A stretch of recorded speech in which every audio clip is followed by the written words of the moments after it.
السلام علیکم واړو ته د زړه مینې نه ډک سلام وایم او فاطمه تاسو د پاره وخت باسلی ده او فاطمه ویلاګ ته په خیر راغلو او زه خو ډیره زیاته ښه یم امید مې ده چې تاسو به ډیر زیات ښه یو او یو خو دا ده چې موسم ښه وي بیا واړه ښه وي ځکه چې ګرمي نه خلک بیټې مې سره او نن به زه تاسو ته د کور کارونو سره سره او پښتنونو سره سره به دا سپینې خبرې کوو او ما ته امید ده چې تاسو به د ما ویلاګ ډیر خوښ وي او که بیا مو خوښ وي بیا یې ما ویلاګ لایک کوئ شیر یې کو او سبسکرایب یې کو او یو بل تر لاسه یې ورسوم پی مې شونو ته په چیشلي او سره به د کونډکې تیاري کو نن به زه تاسو ته د غرمې روټین ښوم او دال دوه قسمه مې یوځای کړل پخوو د زیړ دال او سره دال یعنې مونګ او مسور دال به یوځای پخوو نن او دا ډیر مزدار بیا لګیږي او ډیر په اسانه طریقې به زه تاسو ته پښتنونه ښوم ځکه د ګرمي چې به موږ داسې کوو چې پښتنونه به اسان کوو او کیسې به ګرانې کوو سپینې کیسې به کوو دا لږ ګرانې او ترخې خو خیر یې پچې او امید مې ده چې د سپینې خبرې همیشه د خپل پلو پورې ټینګې تړو کله مو به په وخت باندې دا سپینې خبرې رایسي بیا یې سړی خلاصې کړي بیا یې په شمارې رایسي خو موږ خو به کلي چې دغې ته پات ویله د واړه دالونه چې دي ته مو به پات ویله په دوه قسمه پاتو ته مې اوبه واچولې مسالې مې وراچولې ټماټر مې ورته ګرینډر کړل هغه مې وراچول اوس مې دال وراچول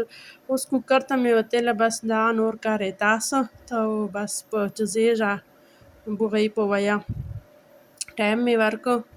او بیا صرف تړکه به ورکړو پیازو تړکه به ورکړو داسې بیا ډېر اسان سره پاخه سي سړی ډېر ټایم کچن چې نه کې تېر خو خیر زه خو به نن کچن چې داسې 2-3 ګنټې ته تېرم ځکه چې ورسره به مکروني پخوو ورسره به کچن صفا کوم لوښي به مې انجوکار پچې ډېر ده او بیا خو شاته داسې مزدار پسې باران اوسو بیا مې ویلی چلو د باران تر ښکاره کړو چې لږکې مو د سترګې په سړې سي د په باران باندې خو چلو د سپینې خبرو اترو ته به رایسو نن د سپینې خبرې داسې دي چې دا ډېرې پاکې اوکشلې فرشتې باندې زه دا سپینې خبرې کوم د الله پاک د ښځې خاوند د رشته ډېره زیاته کوشلې اچولې ده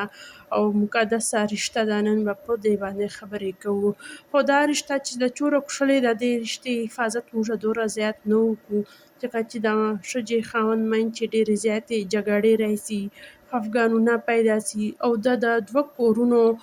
جدایي پیدا سي په چې الله دې نه کړي چې اول وسي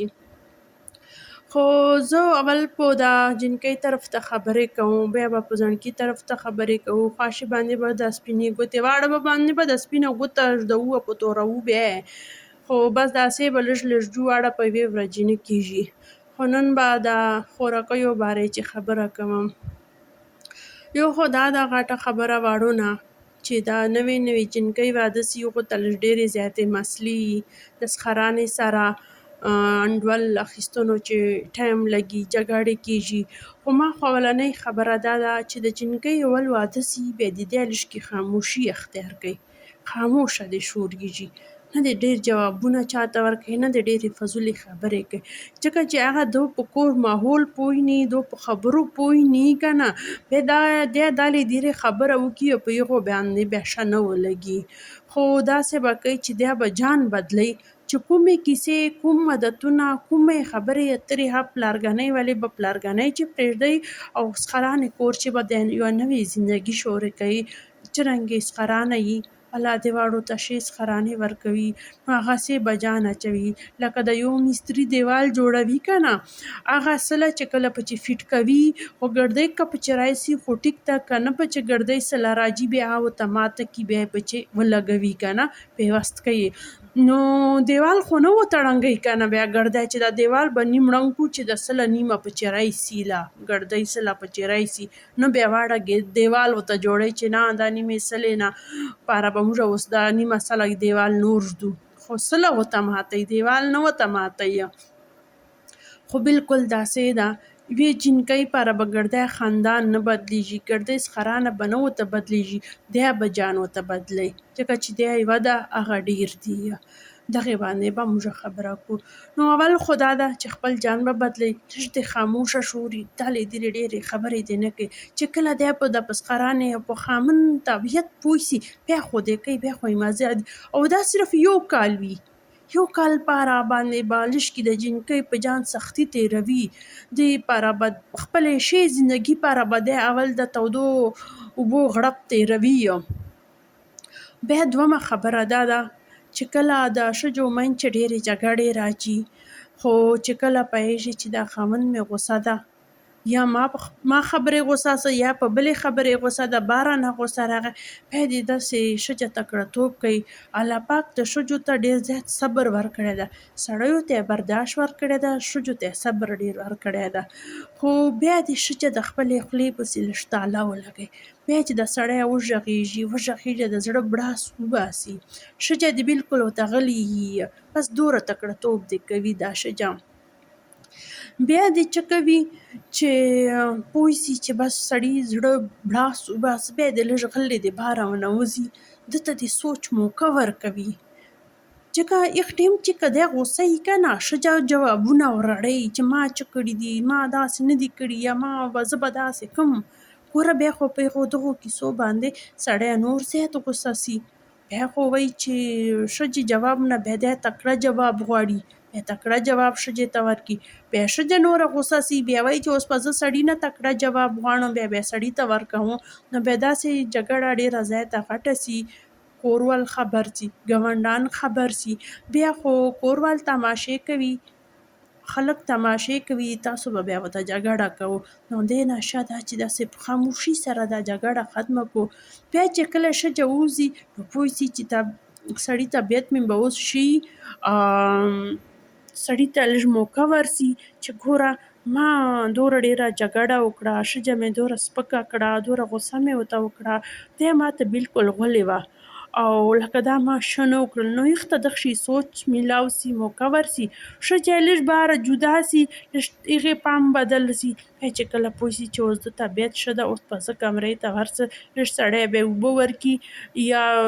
چای موړي، بیا چای ورکړي، ونم سړی په چای ډېره مینه کوي، بیا چای پیاله ورکړي چې پوهېږي چې بس اوس که زه چای پخه کړه که نه رولي بیا نه، هغه خو بیا دو خپل په سړي طبیعت خو بیا پوهېږي خو دومره بنده که نه. نو بیا ورکړي، بیا په آرام سره ورته ووایي چې اوس پوهېږي چې څه کوه، اوس ورغېږه، دی به اوس غوسه نه کوي. بیا ورته ووایي چې یاره که ما دا خبر وکړه، ما دې نیت نه نه وه کړې، یا که بیا ما غوسه وکړله یا داسې خبر مې وکړله، خو زه بیا چا ته کوم، زه تنګه سم چې زړه نه خو مې داسې نه ولوېلي، نه زه داسې بیا کوم چې زه تاسو سره ما وکړل، بس خو خولې نه مې خبره وه، زړه چې مې غوسه وه ومې کړه، بس ومې کړله. لکه بیا شاته هغه دواړه خاوند او ښځه کښېني، بیا په خاموشي سره فیصله حل کړي، بیا داسې نه څوک په خبر سي یا نه کیسې جوړې سي. ځکه چې ګاونډیان خلک خبر سي بیا خو خلک